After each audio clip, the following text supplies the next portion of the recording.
In what is turning out to be an incredibly dramatic weekend, the final round of Castrol Toyota Formula Regional Oceania Trophy gets underway as the cars roll out of pit lane. Great to see Andrew from Toyota New Zealand here. The CEO is here as well. All celebrating what has been a remarkable championship and a showdown that just continues to build in intrigue and drama as we zoom in on one of the coolest places on earth right now, in the middle of the central Otago, beautiful part of the world. We find Highlands Motorsport Park, Cromwell at the bottom of Lake Dunstan, and two rivers that intersect.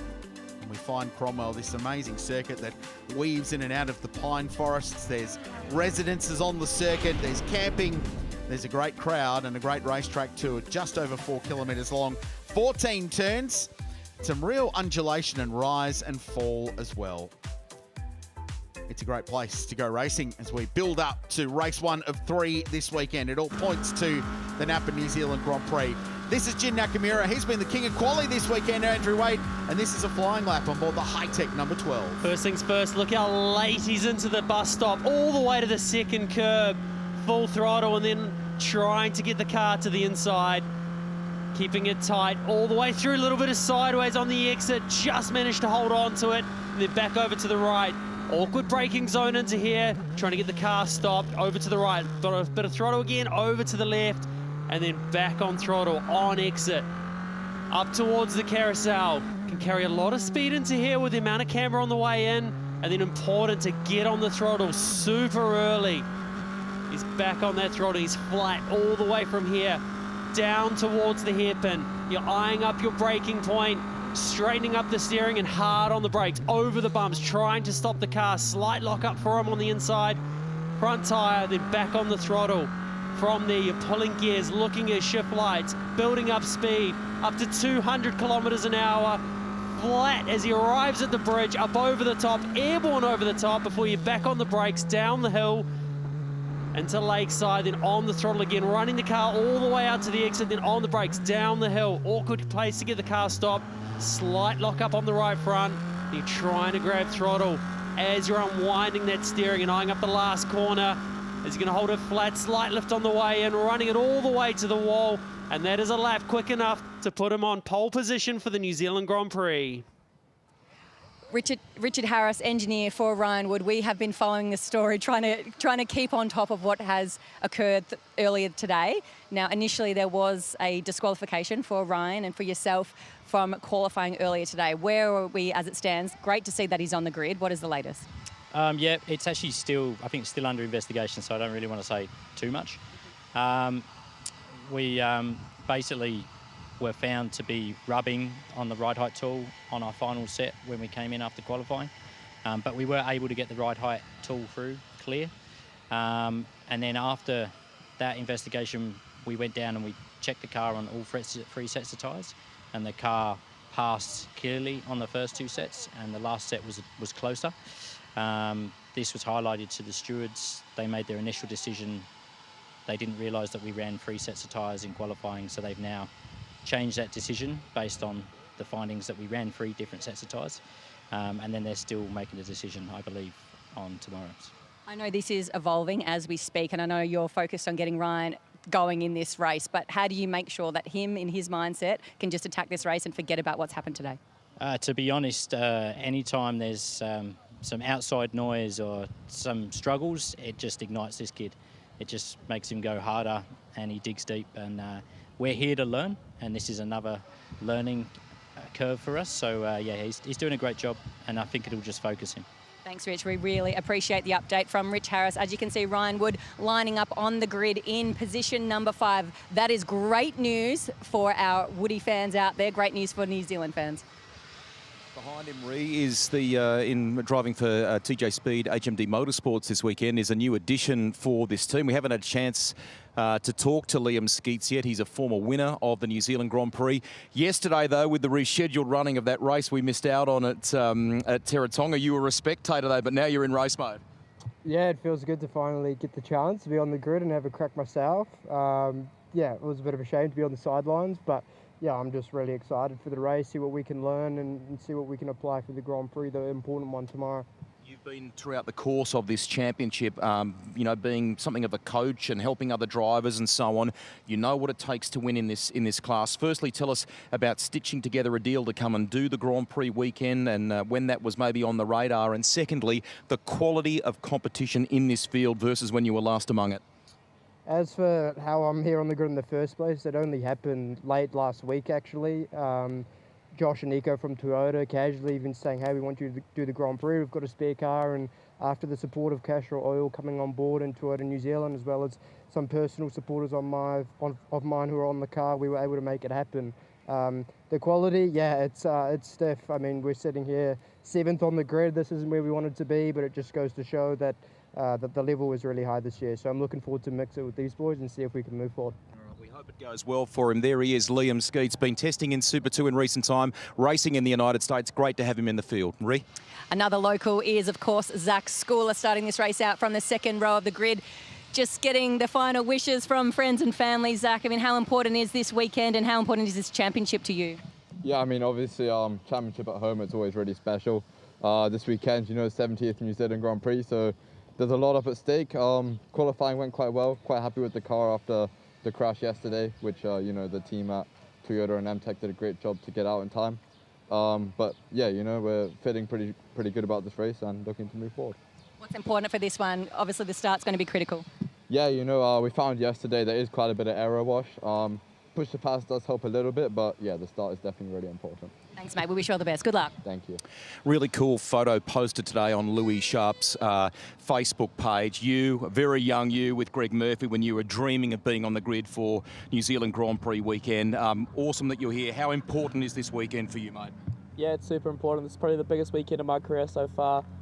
You know, the New Zealand Grand Prix is something I've wanted to do for a long time and something I've been aiming to win. So, yeah, I mean, it's definitely huge. Obviously, we've not had the best of quali for the Grand Prix, so we've got a bit of work to do, but winning this would be amazing. We'll leave you to it. Go hustle. Thank you. There he is, Louis Sharp. And what can he do from the second row of the grid? A couple of Kiwis stacked up there with Sharp and Schooler and Ryan Wood. Reinstated there, just in behind in 5th place. You heard from his engineer, Richard Harris, discussing the dramas that have unfolded there with the post-qualifying investigations. So racing under a protest, but it was the decision they had to make, Andrew Waite, wasn't it, to make sure that car was on the grid, sorted out later tonight, go racing now.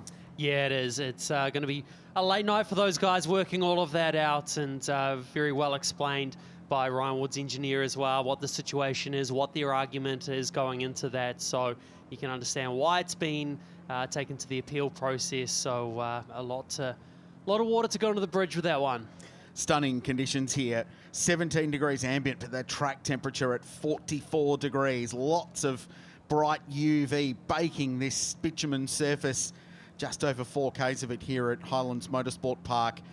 And the 6th drone cam shows the calm before the storm of the 3rd to last race of a compelling 4 weeks of motorsport at an extremely high level in Castrol Toyota Formula Regional Oceania. And Jin Nakamura gets an opportunity to win a race. He's yet to claim a win, nor is the high-tech team. In fact, they could add this series to the long list that they have achieved in over their remarkable journey. Off for the formation lap. Feels like there's a bit in this one, Andrew Waite. There's a lot of pressure on the shoulders as we build towards the Grand Prix tomorrow. There's a championship to fight for. There's lots of storylines to love in this field. And this is how they line up, thanks to Cream Insurance. Jin Nakamura, he's obviously going to be in the pole position with that stellar lap earlier on today. And Ugachukwu there, he's on position number 2. Louis Sharp out of position number 3. Second part of qualifying for him didn't quite go to plan for the Grand Prix, and Zach Schooler as well. He's out of position number 4. Ryan Wood with a few questions around that for the later qualifying sessions leading into tomorrow as well. Freddie Slater needs to pass cars. He's 18 points behind Ugachukwu going into these 3 final races. That's the championship battle, but he's got to go further forward than 6th place. Liam Skeets back in the field, 7th. James Wharton, 2 in 8th.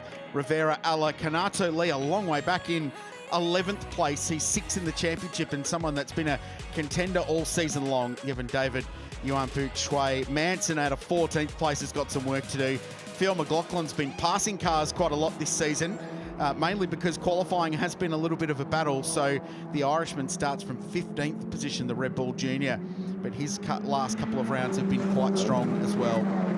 So that's the scene. He couldn't ask for better conditions to go motor racing in. And the other question is this race is 2 laps longer than yesterday, Andrew Waite, where we ran the makeup race from Terratonga. That was 16 laps.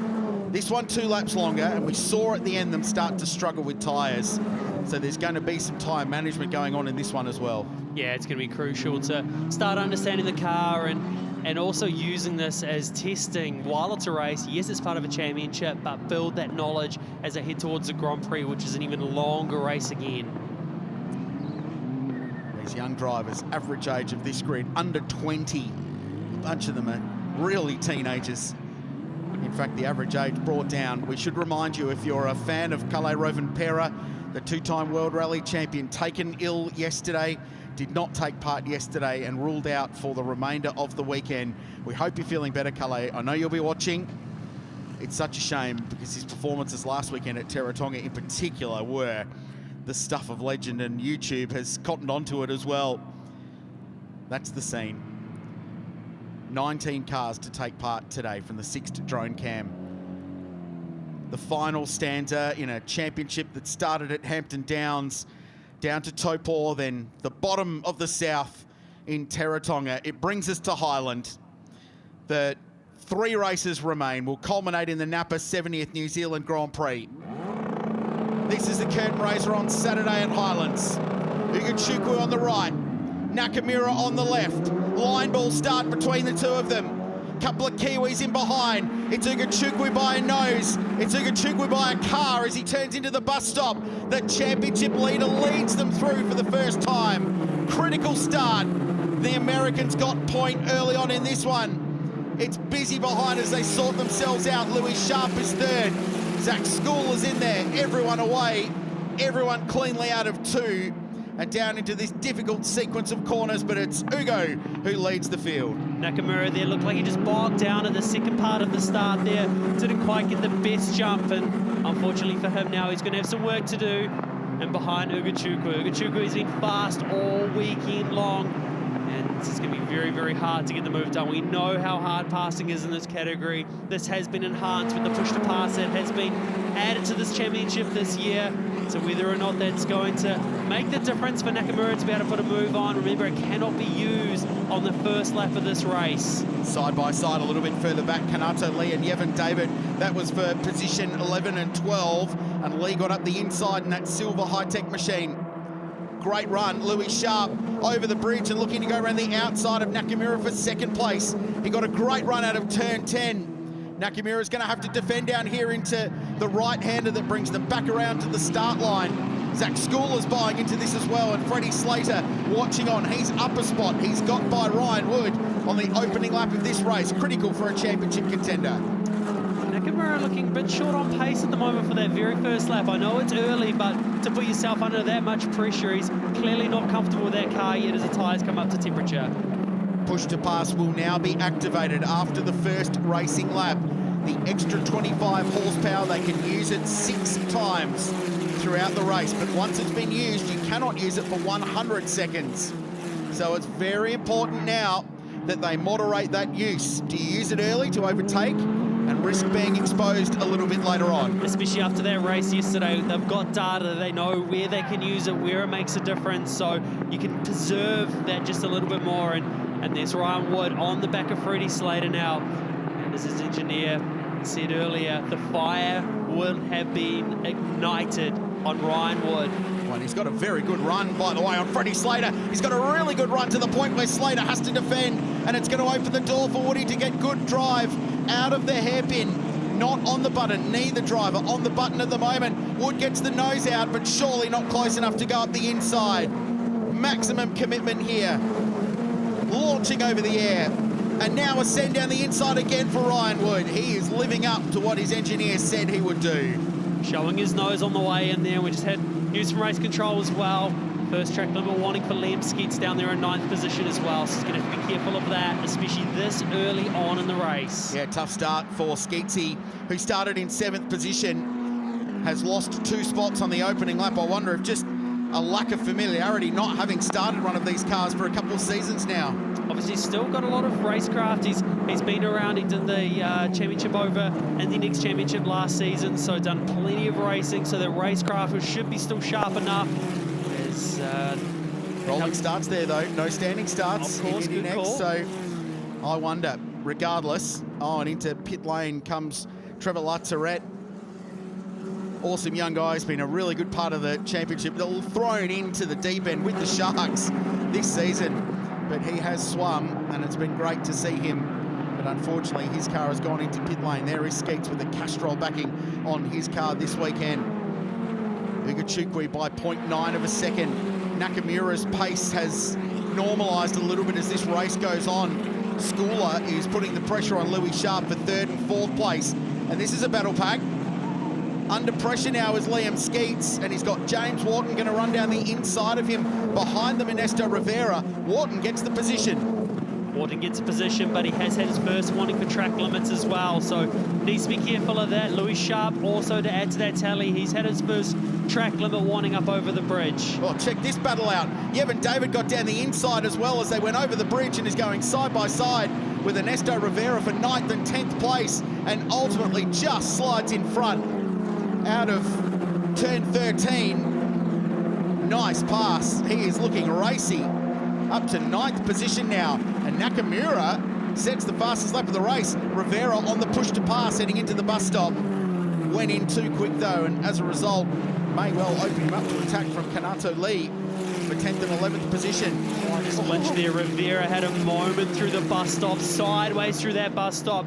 Doesn't look like much from watching at home, but in the car, when you have that sideways moment, it is very, very difficult to pull that back, so that would have raised the heart rate just a bit for him. Lap 4 of 18. The race lead is 1 second, but Nakamura has some pace now. The tyre temperature and pressures are up. Yevon David has had a couple of warnings now for track limit violations. That would explain why he got such a good run over the top of the bridge last time by. Look at this freight train of cars.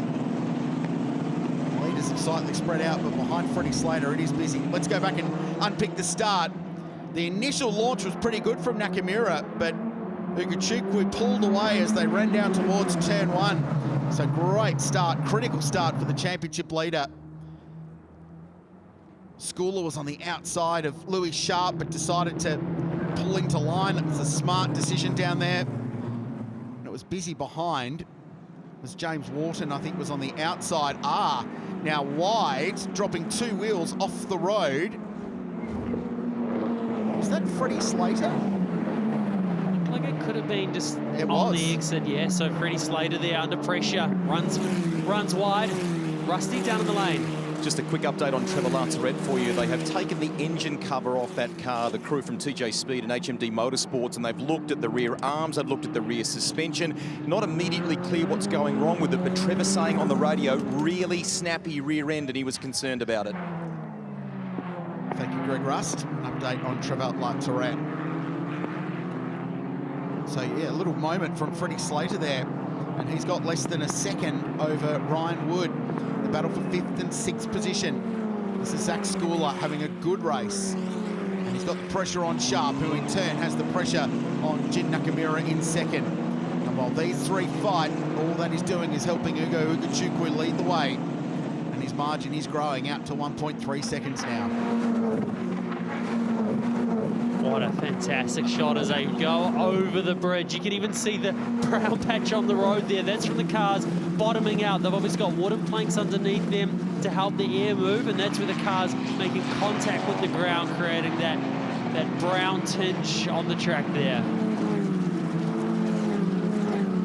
A couple of DNFs have really cost Zach Schooler from a championship points point of view.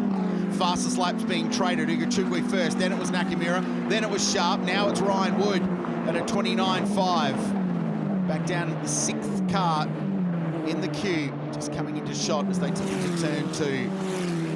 So once again, no doubt there's plenty of pace aboard Car number 40. Can he use it? Can he find a way to get past Freddie Slater?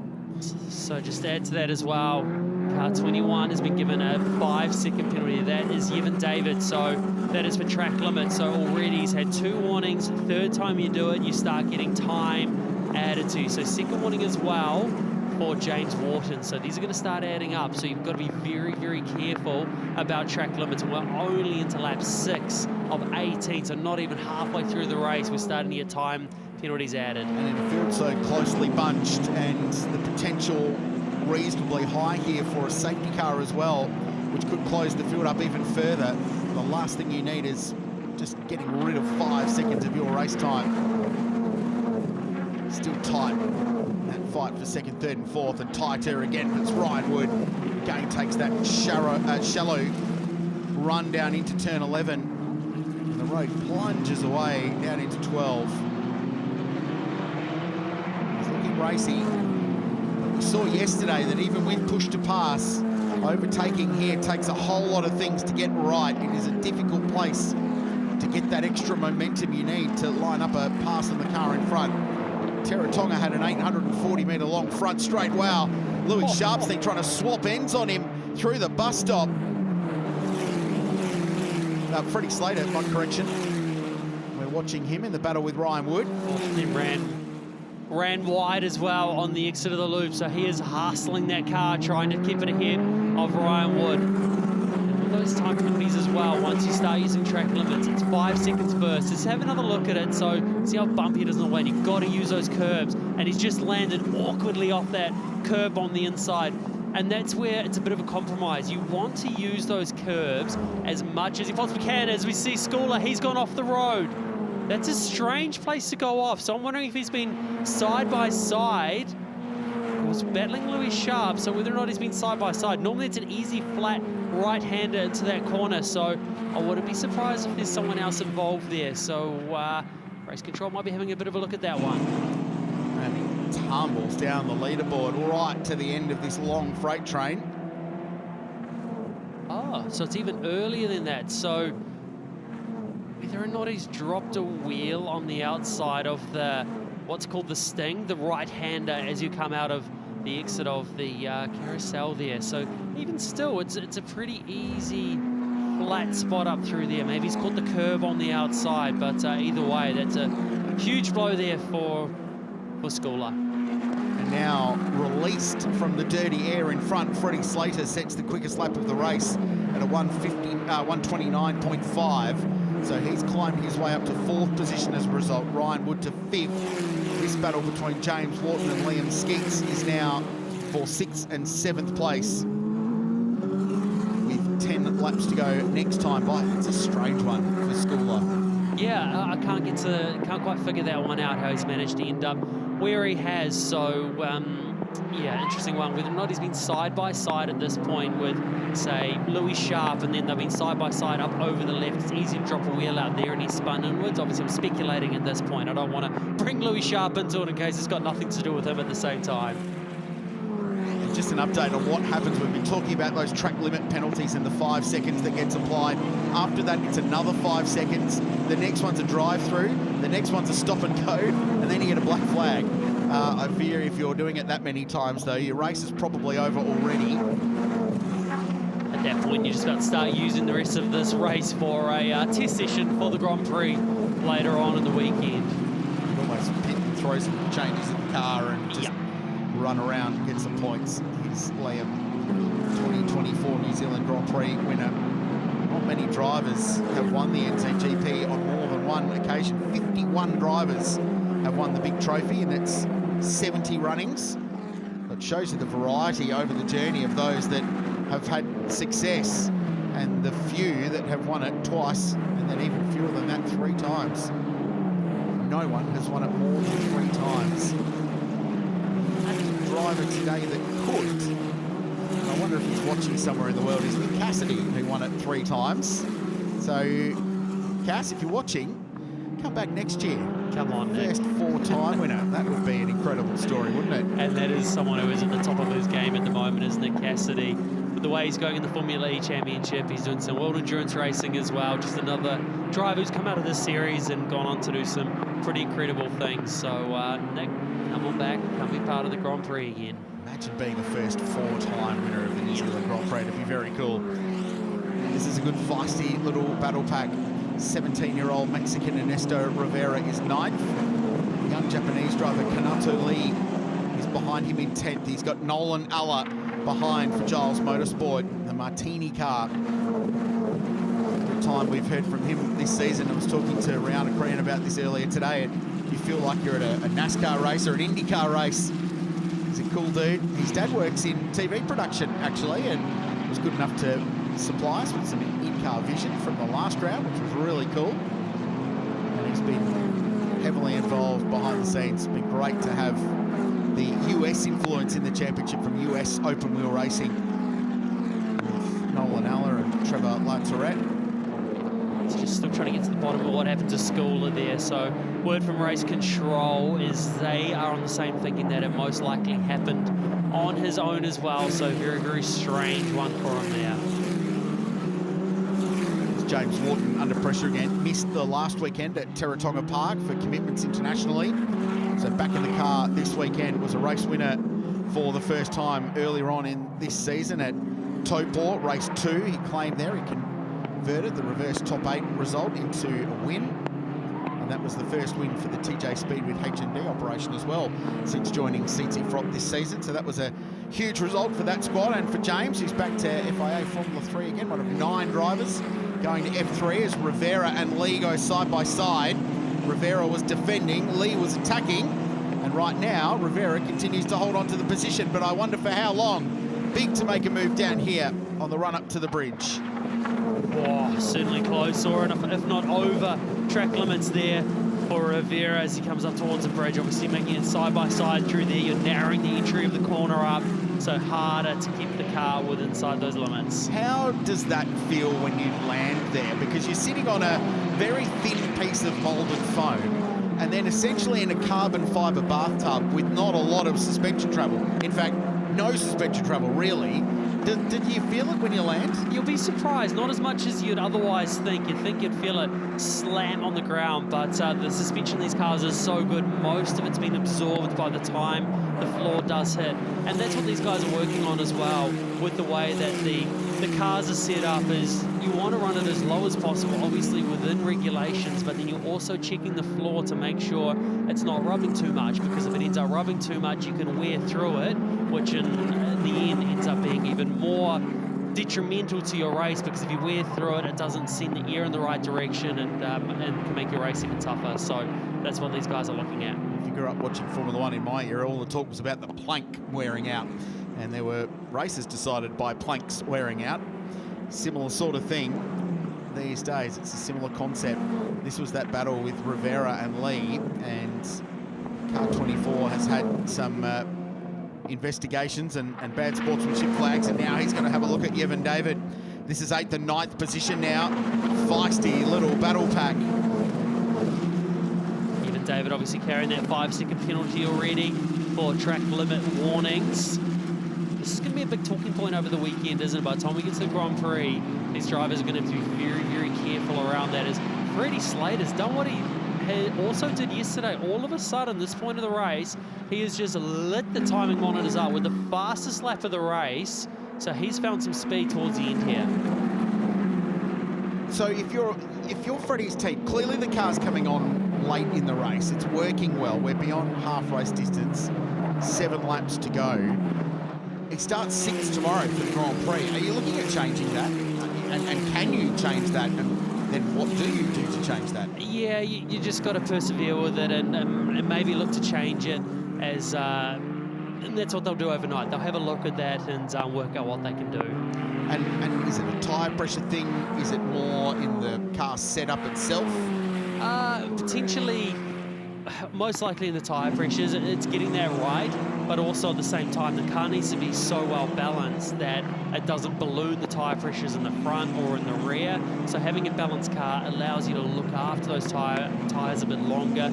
But end of the day, it's a trade-off. You have those tyre pressures low, you're under pressure earlier in the race, and then sometimes you go too low, you can't light the tyre up, is what the wording is gets used to describe it, as the tyre doesn't wake up enough to work properly. So you don't want to go too low, but at the same time you might use it around your strategy of the race. Right, we need to make positions early, let's go a bit higher in tyre pressure, make some positions, and then later on, once we've got that track position, we can defend. So these are the things that are always considered as engineers. Yeah, well, that was the point for Engineering 101 with Andrew Waite that we were just having there, was I was trying to make that starting six, it's much easier to defend here than it is to attack. So get ground early and then worry about keeping the cars behind you late. Exactly, and that's what you're able to do, and especially with the push to pass as well. Yes, it can have a positive effect, but also a negative effect when you're trying to defend your position. So it's all about being clever with that too.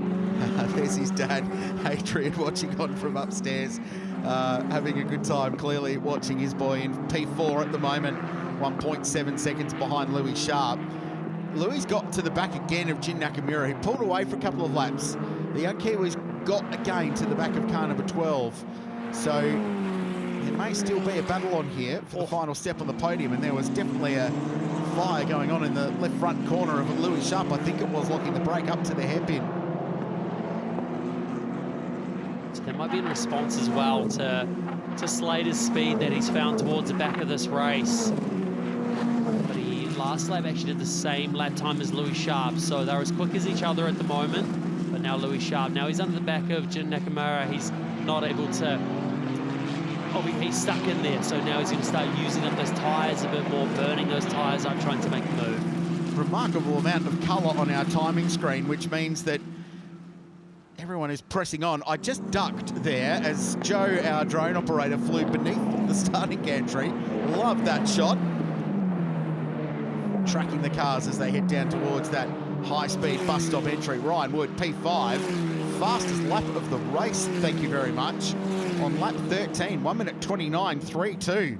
So Woody is flying in P5. Rusty? The people you meet on Grand Prix weekend. We are inside the Toyota corporate facility. Andrew Davis, the Vice President of Toyota New Zealand, is just next door with some guests from Japan. This is Steve Horn, legendary IndyCar team owner back in the day and proud member of the board of the Tony Quinn Foundation. You love following young racers and their journeys, don't you? Well, you know, I'm an old man now, but I'm always interested in the next star, and this is a really classy field, Rusty.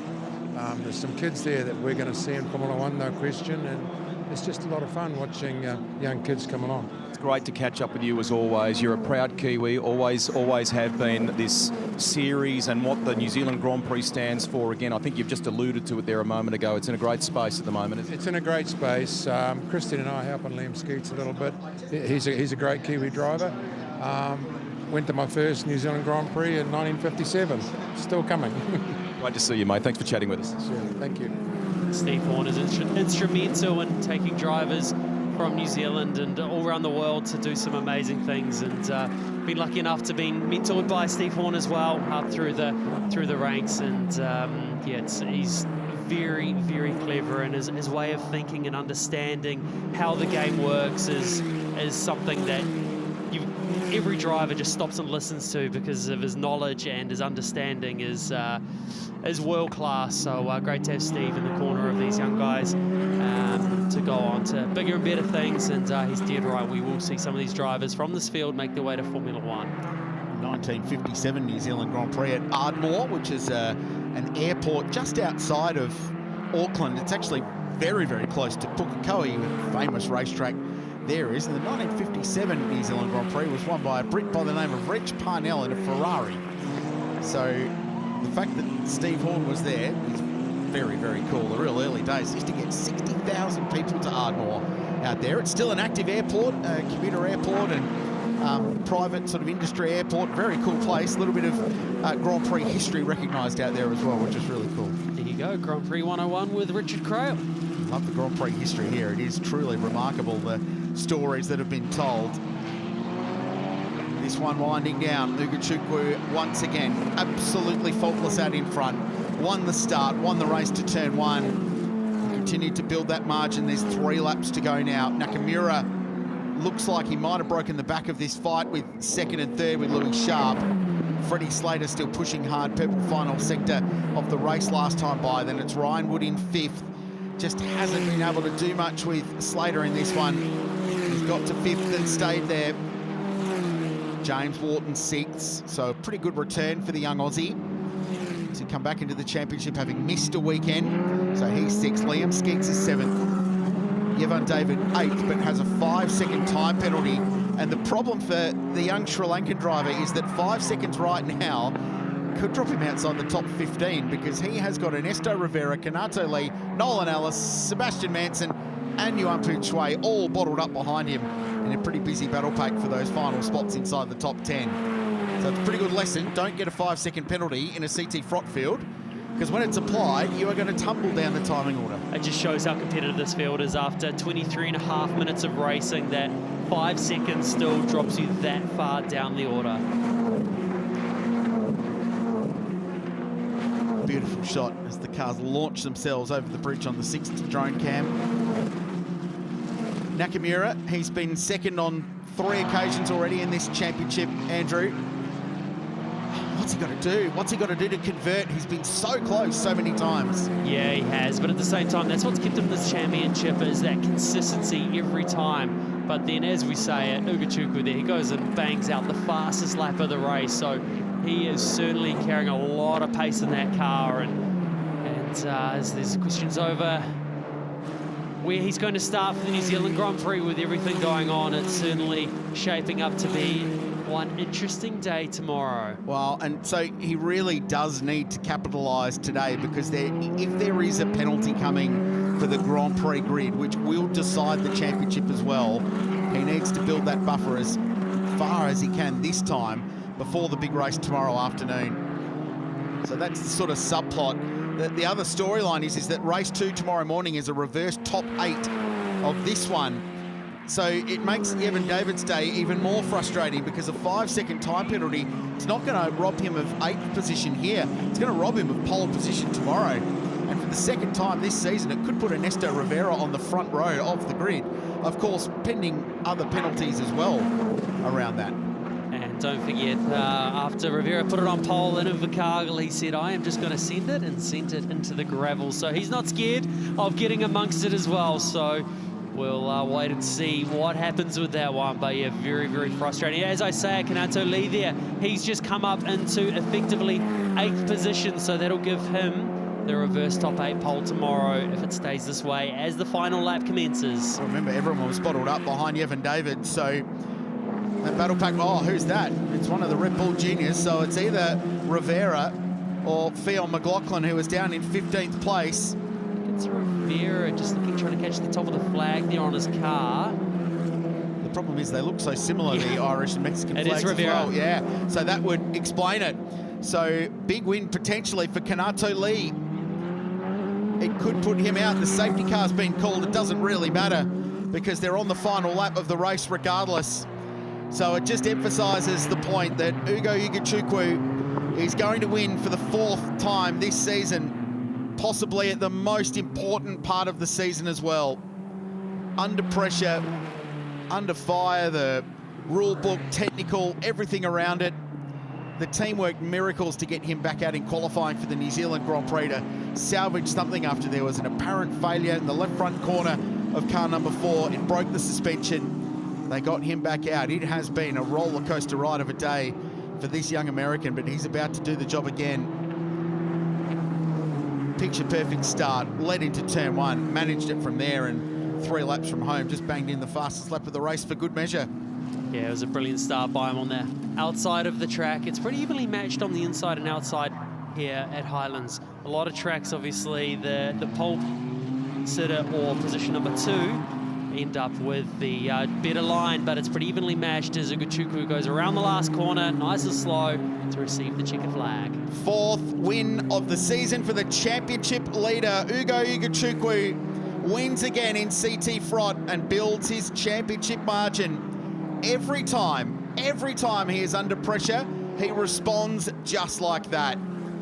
It is the making of a championship season for this young American. Safety crew just making sure that young Ernesto Rivera is A-OK. It's pretty high-speed entry to that gravel trap, Andrew Waite, but out of the car, and the team just checking, making sure his back's all right.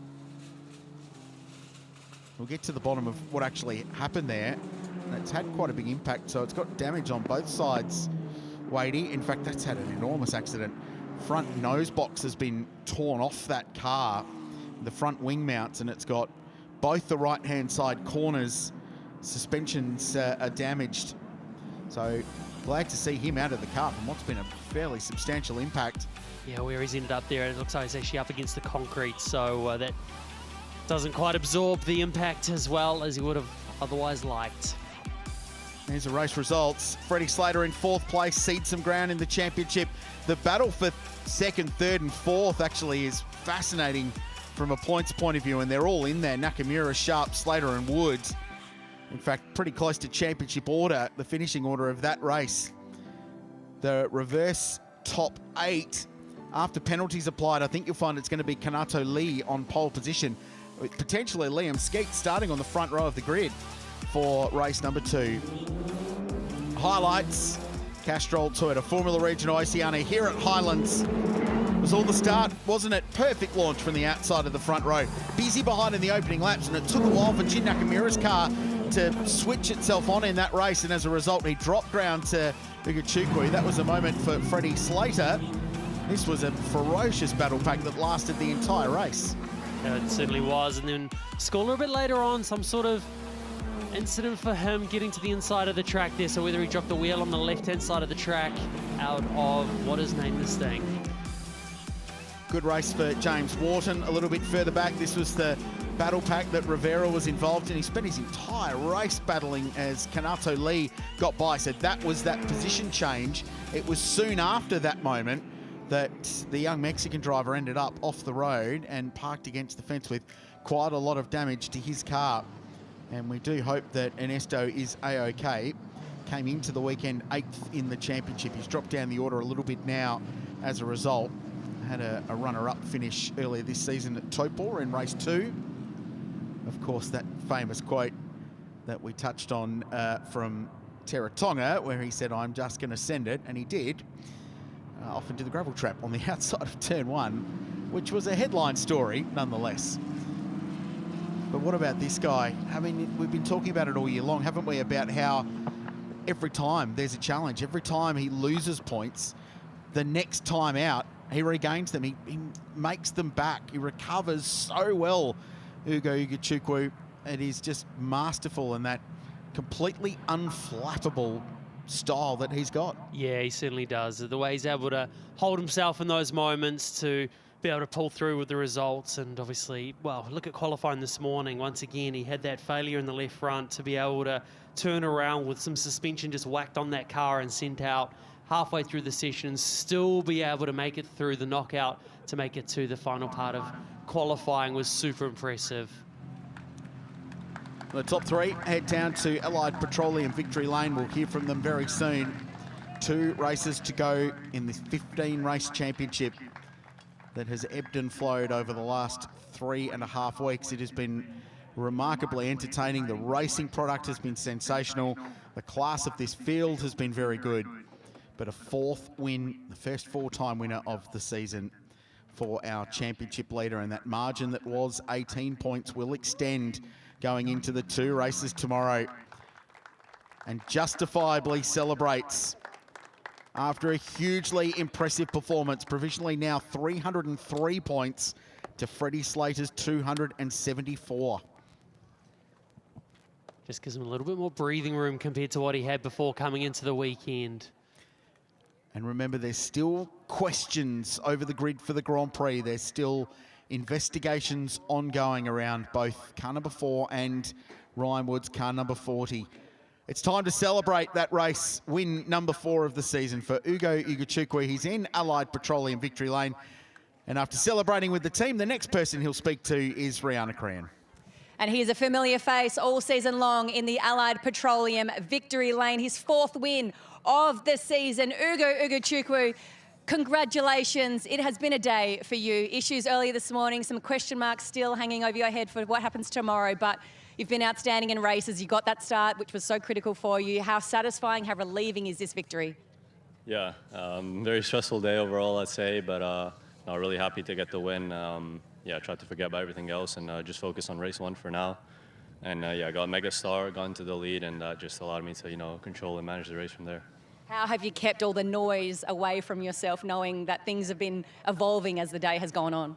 Yeah, I just tried to take it session by session, race by race. Our goal was to try to win race 1 here, do as many points as we could, and yeah, that's what we did. So yeah, big thank you to the whole team. The car was really good. Pace was super strong throughout the race. So yeah, pretty positive end to the day. Congratulations, awesome end to what has been a difficult day for Ugo and his team. In second place from High Tech, Jin Nakamura. Congratulations, Jin, back onto the podium. Just talk us through how physically difficult it is out here on the track. Yeah, thanks so much. So it was quite a tough race. So yeah, cockpit was quite hot. Yeah, I was missing a little bit of pace to go. So yeah, but still, it's a happy result. Do you feel that tomorrow, with 2 opportunities left in races, that you can still fight in this hunt?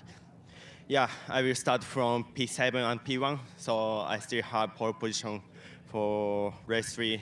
So just, yeah, I will do good start and good pace, just win. Congratulations to be back on the podium. And rounding out our third place is Louis Sharp. Congratulations, Louis, back on the podium. It's been a day for everybody today, but how satisfying, how happy are you to be on the podium here at our home event? Yeah, really nice to be back on the podium. Big thank you to the boys and girls at MTech for giving me another fast race car. I think, yeah, we showed good pace obviously earlier this morning in Q1. Unfortunately, Q2 and Q3 didn't quite go our way, but bit of a reset, put some different tyres on, and our pace came back again. So, look, I think the speed's there. Unfortunately, you know, tomorrow we're not going to be starting quite as high up as I think we can be, but no, it's nice to be back on the podium. You know, it's been a bit of a tough day, I think, for the MTech garage, so it's nice to reward them with a good result. Talk us through just the challenges that this track throws up for you guys. Yeah, it's probably one of the most technical tracks I've ever driven. Probably the most rewarding. I think there's not many places in the world that's harder to put a lap together. So it's pretty tough. You know, every lap you're full pushing, so it's always on the limit. But no, it's so rewarding and so enjoyable. And every lap around here puts a big smile on my face. We look forward to seeing you back out there tomorrow. Well done, Louis. It's time for the podium here at Highlands Motorsport Park in Cromwell for race 1 of the weekend of the Castrol Toyota Formula Regional Oceania Trophy. And delighted on that note to be welcomed by the area manager for Castrol South Island, Andrew Atchison. So thank you, Andrew, for being here. In third place today, ladies and gentlemen, proud Kiwi 2 from MTech. Make some noise in the house, Louis Sharp.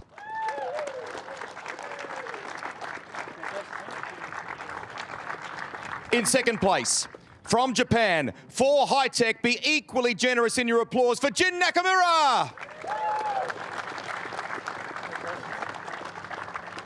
And we love the fight from our series leader. Great drive for the win today from the United States for M2. Show your appreciation for Uga Chukwu.